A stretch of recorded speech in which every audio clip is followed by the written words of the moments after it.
Hey y'all, hey. So we have day 2 of the ASAP Rocky trial, and we started off with Officer Zizzo back on the witness stand. Now, when the prosecution got up to do the redirect, it came out that he's had training in weapons. He knows how to tell the difference between like semi-autos and other types of weapons. It also came out that he stated that cartridges can come out in any direction, and that the area that this happened in was a very busy area in LA. Now, when the defense got up, he stated that 7 officers were out there. They had cameras on and they did not find anything. There were vehicles on both sides of where this incident took place, and no vehicles were damaged, and no reports came in later that vehicles were damaged. Also, you could hear an officer say on the camera that he was basically saying, like, there is no evidence, there is no victims as of now. Unless someone turns up at the hospital and reports something, then more than likely this was just a warning pew pew and they don't really have anything. So that was the end of Officer Zizzo. The next witness came in, and it was the person who called 911. So the second witness was Leah Martin Brown. As I stated, this is the one who called 911. Now, I'm going to go ahead and put this out here first. When this incident happened, she was outside on her balcony and she was puffing the Magic Dragon. Okay? So she sees 3 guys walking down the street. They're loud. Seems like they're kind of arguing or whatever. And then they get down the road, and when they get close to like this parking structure, she see 2 people like kind of grab each other and they disappear under the parking structure. So she can still hear arguing. Now, while all of this is going on, she runs back inside so that she can look out her window and try to hear what's going on, because the nosiness has now kicked in. You know how it is. So she's going back and forth between her window and the balcony during this whole ordeal. Now, the guys also, she could hear the arguing. She sees them walk back down the road. When they get down the road, they take a left and they get to a parking lot. At this point, an altercation breaks out, and then she says that she saw someone draw a weapon and she heard the 2 pew-pews. She saw someone drop. That is the reason why she called 911, because she could not tell if they were injured or not, but on the safe side, she went ahead and called the police. Now, she also added in, while the defense was up, that she saw a flash come out. She heard the 2 sounds. She saw the person drop. So that what made her believe that this was actually a weapon being used. In my opinion, this is not really helpful for ASAP Rocky.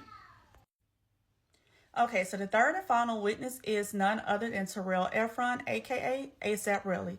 So when he first gets on the witness stand, he states that he is nervous. He states that he had been around Rocky since around the age of 18 or 19. And when they first started hanging, they were like super tight around each other every single day. That he's not a rapper, he's more of a manager.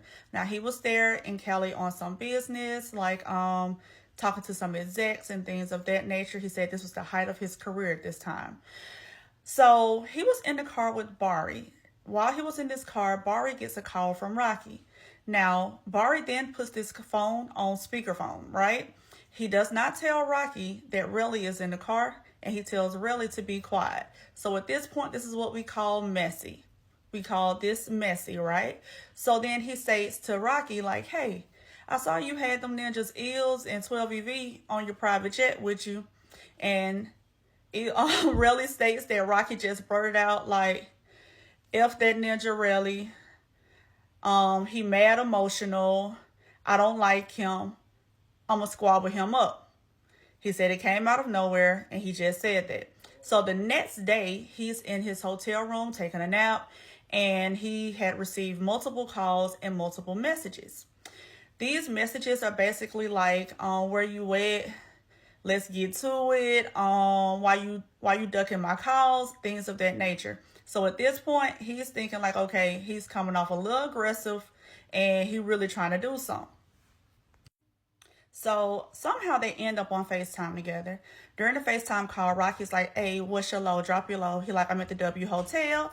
He was like, no, you ain't. So really turned the camera around, showed where he was at. Rocky was like, that bum ass hotel. So Rocky comes over to the area of the hotel. Relly walks out to meet him. So when Relly walks out to meet him, he realized that the other 2 guys are with Rocky. And then Rocky grabs him around the collar and was like, what now, pushy? And so he grabs him back, and they're kind of like tussling. Now, he did add in the fact that he was like, he would have never tussled with Rocky because they're in the same entertainment industry, and he know he would be blackballed because he already is on the short end of the stick, and he cannot afford to like mess himself up like that. Now, he says somehow throughout this ordeal, the weapon comes out.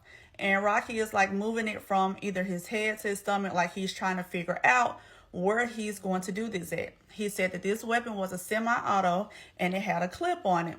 And he said normally Rocky does not carry because he has a lot of security around him, and the security carries. Now, this is the only thing that kind of like really confused me, because if you stated that you haven't been around Rocky since he was famous, how do you know what he carries and what he does since he's been famous? So I don't know.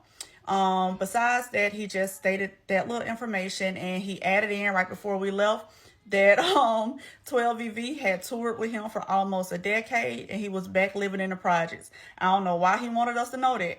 Or maybe he was, you know what, I do know why. Because he said that 12VV had a slasher out. And he asked him what he had that slasher for. So I'm guessing he's saying like he's trying to earn his spot, I guess. I don't know. That's all for today. He will be back on the stand tomorrow. So, and I think Rihanna is supposed to be there tomorrow as well. I will keep you all posted.